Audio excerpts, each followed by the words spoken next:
Friends, welcome back again in e notes. तो हम इस लेक्चर में पढ़ेंगे sensitiveness of governor and isochronous of governor. ठीक है, पार्ट 6 में हम देखेंगे। तो स्टार्ट करते हैं। तो सबसे पहला टॉपिक है हमारा सेंसिटिवनेस ऑफ गवर्नर। ठीक है, तो सेंसिटिवनेस ऑफ गवर्नर क्या होता है? सबसे पहले तो इसका डेफिनेशन हम समझते हैं, फिर आगे थोड़ा इसे और समझेंगे और इसका सेंसिटिवनेस ऑफ गवर्नर कितना होता है उसका फॉर्मूला डिराइव करेंगे। ठीक है, तो फिलहाल सेंसिटिवनेस ऑफ गवर्नर क्या होता है वो देखते हैं। The ratio of the difference between the maximum and minimum equilibrium speed to the mean equilibrium speed is known as sensitiveness. Understand? Ratio of, ठीक है, ratio of maximum and minimum equilibrium speed. ठीक है, that is maximum and minimum. ठीक है, maximum and minimum equilibrium of speed to the mean equilibrium speed, to the mean equilibrium speed is known as sensitiveness of the governor. Okay, now consider to governor. दो governor को हमें consider करना है, जिसका हमने एक का नाम दिया ए और दूसरे का नाम दिया बी। ठीक है, ए और बी, दो गवर्नर हमने कंसीडर किया।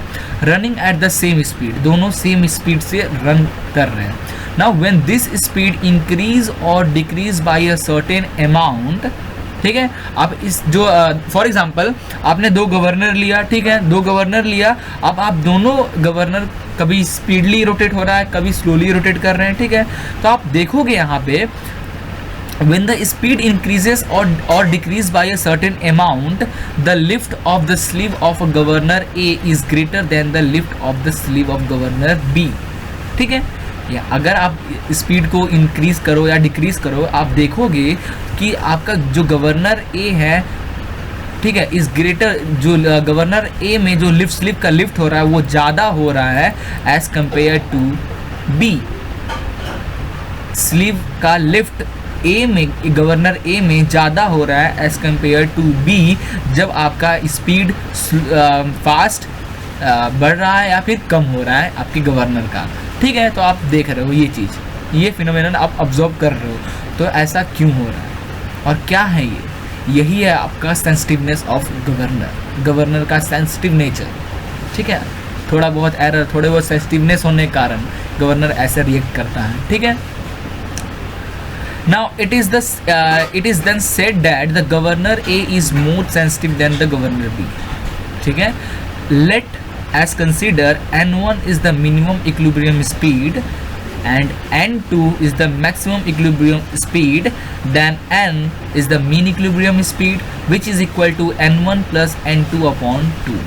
okay, therefore sensitiveness of the governor is equal to n2 minus n1 upon n। Okay, क्या था? हम डेफिनेशन देखें।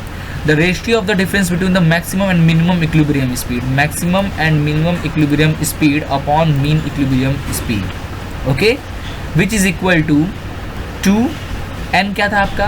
n1 plus n2 upon 2। तो n1 प्लस n2, जो 2 यहाँ था उसे हमने ऊपर लिख दिया। तो ये हमारा फार्मूला बना इन टर्म्स ऑफ स्पीड और in terms of angular velocity is 2 ω2 minus ω1 upon ω1 plus ω2। तो ये था हमारा सेंसिटिवनेस ऑफ गवर्नर। ठीक है, नेक्स्ट बढ़े। Now isochronous governor. क्या होता है आइसोक्रोनस गवर्नर्स? तो सबसे पहले तो हम पढ़ते हैं इसका डेफिनेशन, फिर हम इसे प्रूव करेंगे, इसका फॉर्मूला निकालेंगे। फॉर एग्जांपल बाय चांस कभी कभी एग्जाम में पूछ देता है ये चीज़। तो सबसे पहले आइसोक्रोनस गवर्नर क्या होता है? A governor is said to be isochronous when the equilibrium speed is constant for all radii of rotation of the ball within the working range. ठीक है, मतलब आइसोक्रोनस गवर्नर एक ऐसा टाइप का governor है जो कि हर रेडियाई पे जो उसका स्पीड है वो कांस्टेंट है।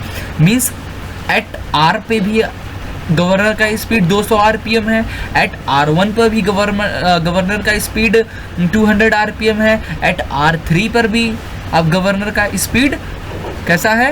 200 RPM है, कांस्टेंट, एक ही स्पीड में रोटेट हो रहा है। तो उस गवर्नर को हम बोलते हैं isochronous governor. But this is not possible, नहीं होता ऐसा। कुछ ना कुछ फ्रिक्शन के कारण, कुछ ना कुछ लॉस होने के कारण, रेडियाई चेंज होने के कारण गवर्नर में स्पीड्स का अप डाउन होता है। ठीक है। तो हम चेक करेंगे कौन सा गवर्नर हमारा आइसोक्रोनस की तरह बिहेव करता है और कौन सा गवर्नर नहीं करता है, और करता है तो क्यों करता है, और नहीं करता है तो क्यों नहीं करता है, ठीक है। Now it means the range of speed is zero. तो इसका मतलब हुआ आइसोक्रोनस गवर्नर जो उसकी range of speed will be zero, क्योंकि हर एक पॉइंट पे, हर एक रेडियाई पे आप कांस्टेंट बता रहे हो, therefore speed of the range of speed is it will be zero. Okay, now proof start करते हैं हम। let us consider okay, now let us consider the case of a Potter governor running at a speed n1 and n2 rpm, ठीक है। In case of Potter governor, for example हमने एक Potter governor consider किया जो कि n1 और n2 rpm से rotate हो रहा है, ठीक है।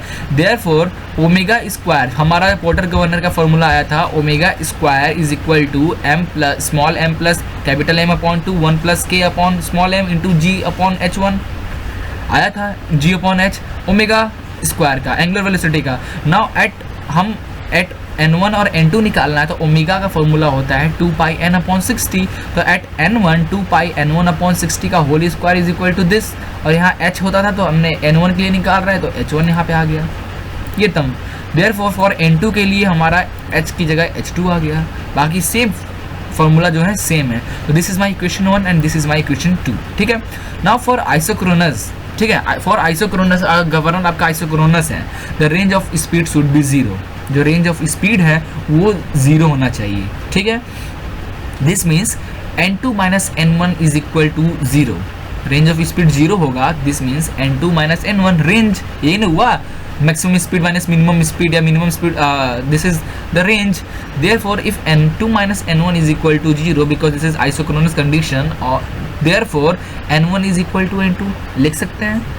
Now therefore from equation 1 and 2, from equation 1 and from equation 2, h1 is equal to h2। जब आपका n1 n2 के इक्वल हो जाएगा, दोनों इक्वेशन इक्वल हो जाएगा, तो आप देखोगे कि आपका जो h1 है वो h2 के इक्वल हो जा रहा है, विच इज़ इम्पॉसिबल। हो सकता है आपका h1 h2 एक दूसरे के equal, this is not possible. याद करो वाट गवर्नर, क्या वाट गवर्नर में h1 h2 के इक्वल हो सकता है? गेस करो, फिगर दिखाओ। ये हमारा वाट गवर्नर और this is the height of governor, ठीक है। For example at radius r पे इसका जो हाइट है h है, तो r1 पे क्या हो जाएगा? फॉर एग्जाम्पल ये हमारे अभी r पे ऐसा है, ठीक है, तो r1 पे और स्पीड बढ़ा तो ये कुछ ऐसा हो जाएगा। जब ऐसा होगा तो क्या वो हाइट सेम होगा? जी नहीं, उसकी हाइट चेंज होगी। तो हाइट चेंज होगी तो h1 कैसे h2 के इक्वल हो सकता है? दिस इज नॉट पॉसिबल, ठीक है।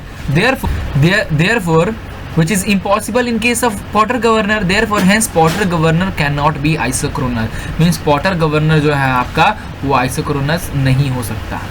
Potter governor is not be isochronous because h1 is equal to h2 is not possible, ठीक है। Now this in case of Hartnell governor, now in case of Hartnell governor we see that Hartnell governor का formula क्या होता था? mg plus s1 is equal to this and mg plus h2 is equal to this। ये दो equation आपको Hartnell का याद है? Hartnell का हमने निकाला था, the s2 minus s1 हमारा कुछ फॉर्मूला निकला था with the help of this and equation 2, equation 3 and equation 4। therefore for isochronous n2 is equal to n1 होना चाहिए। therefore from equation 3 और equation 4 mg plus s1 upon mg plus s2 is equal to r1 upon r2, ठीक है। for this condition this is possible, hence Hartnell governor is a isochronous governor। तो from this equation ये possible है कि अलग अलग radii पे हमें स्पीड कांस्टेंट मिले। कैसे? फॉर एग्जांपल आपका r1 है 2/4, for example r1 upon r2 2/3 है, और फॉर एग्जांपल s1 आपका 1 है और s2 आपका 2 है, और mg आपने सॉल्व किया तो 2 आ गया, ठीक है। mg आपका 2 आ गया और इसका mg आपका फॉर एग्जांपल 1 आ गया, तो 2 + 1 is equal to sorry this is आपका इसका mg 1 हुआ, s1 इसका mg, ऐसे कुछ इक्वेशन कंडीशन टर्म्स आए जो कि हमारा r1 और r2 के इक्वल आ जाए। देयरफॉर हमारा जो गवर्नर है उसकी स्पीड कांस्टेंट हो गई, मीन्स वो आइसोक्रोनस हो गया, but this is not possible. Okay, But in practical, the isochronous governor is not used in practical use because the sleeve will move to one of its extreme